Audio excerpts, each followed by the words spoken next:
150 కోట్ల వ్యయంతో శంకర్ విలాసు ఆర్ఓబీ నిర్మాణం చేస్తున్నామని కేంద్ర సహాయ మంత్రి పెమ్మసాని చంద్రశేఖర్ వెల్లడించారు. శంకర్ విలాసు బ్రిడ్జి నిర్మాణం పనులు నిలిచిపోయాయని ప్రతిపక్ష నాయకులు అనటం సరికాదని తెలిపారు. ఏసీ కాలేజీ వైపు పనులు వేగంగా జరుగుతున్నాయని అవి పూర్తి కాగానే తాలూకా వైపు మొదలు పెడతామని చెప్పారు. రైల్వే ట్రాకులపై ఉన్న పాత బ్రిడ్జిని తొలగించడం అత్యంత క్లిష్టమైన ప్రక్రియ అని అన్నారు. అందుకే హై లెవెల్ క్రేన్ ని 3 తెప్పిస్తున్నామని చెప్పారు. ప్రస్తుత పరిస్థితిలో శంకర్ విలాసు ఆర్ఓబీ నిర్మాణం చేసే అవకాశం లేదని స్పష్టం చేశారు.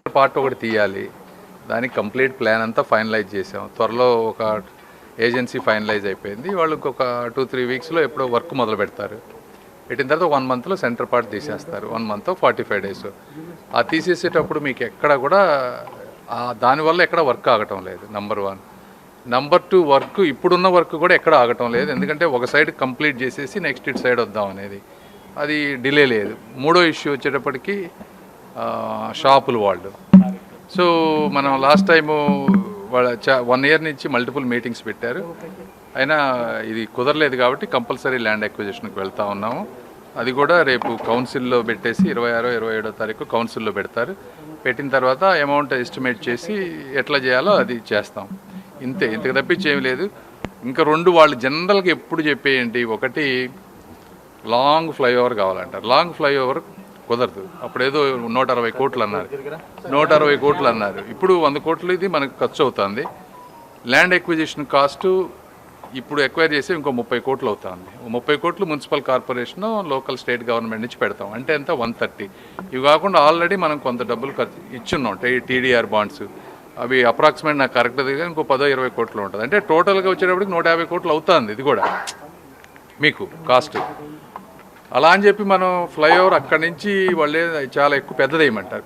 ఇప్పుడు ఈ షాపులు వాళ్ళే చాలా జీవనాధారం కోల్పోతున్నారని బాధపడుతున్నారు. ఇంకా ఎక్కువ చేస్తే ఏమవుతుంది, ఎక్కువ షాపులు పోతాయి. మన పర్పస్ ఏంటి, రైల్వే గేటును దాటి వెళ్ళటం అనేది ఇక్కడ మెయిన్ పర్పస్. కాబట్టి ఇంతకుముందున్న బ్రిడ్జి కంటే కూడా డబల్ చేస్తున్నాం మనం. సో ఆల్రెడీ డబల్ చేస్తున్నాం. మినిమం డ్యామేజ్ తోటి ఇబ్బంది లేకుండా చేస్తూ ఉన్నాం. ఇది ఇంకొకటి ఏంటి, మాకు ఆర్యూబీ కావాలంటారు. ఇంతకుముందు కూడా నేను చెప్పాను, ఇది 70 ఏళ్ల క్రితం కట్టినటువంటి బ్రిడ్జి. ఆర్యూబీ అక్కడ తీయలేము. తీస్తే ఇది కనుక పడితే చాలా ప్రాబ్లం అవుతుంది. ఎందుకంటే ట్రైను ఇప్పుడు ఆ సెంటర్లో బ్రిడ్జిని తీయటానికే 3 క్రేన్లు వాడుతున్నాం. 500 టన్స్ పెట్టేది ఒకటేమో 300 టన్స్, ఒక బ్యాకప్ క్రేన్. ఎందుకంటే ఆ బ్రిడ్జి కింద అంతా ఎలక్ట్రిక్ వైర్స్ ఉన్నాయి. అదేదన్నా ఎన్నో 120 ట్రైన్స్ పోతాయని చెప్పారు. కరెక్ట్ నెంబర్ గుర్తులేదు. ఒక రోజుకి ఏమాత్రం తేడా జరిగినా కూడా కొన్ని వేల మందికి, లక్షల మందికి ప్రయాణం ఇబ్బంది అవుతుంది. కాబట్టి దాన్ని పర్ఫెక్ట్గా ప్లాన్ చేయాలి. గబక్కన మనం ఆర్యూబీ కట్టేసి ఏది పడితే చేసేస్తే అది అయ్యేటువంటి పరిస్థితి కాదు. కాబట్టి ఫస్ట్ ఆర్ఓబీ కడతా ఉన్నాం. వాళ్ళు అడిగిన ఆర్యూబీకి ఒరిజినల్గా ప్లాన్లో సింగిల్ పిల్లర్ తోటి మేము వెళ్ళేవాళ్ళం. సింగిల్ పిల్లర్ వెళ్తే నాకు ఇంకా 6 నెలల ముందు వర్క్ అయిపోయింది.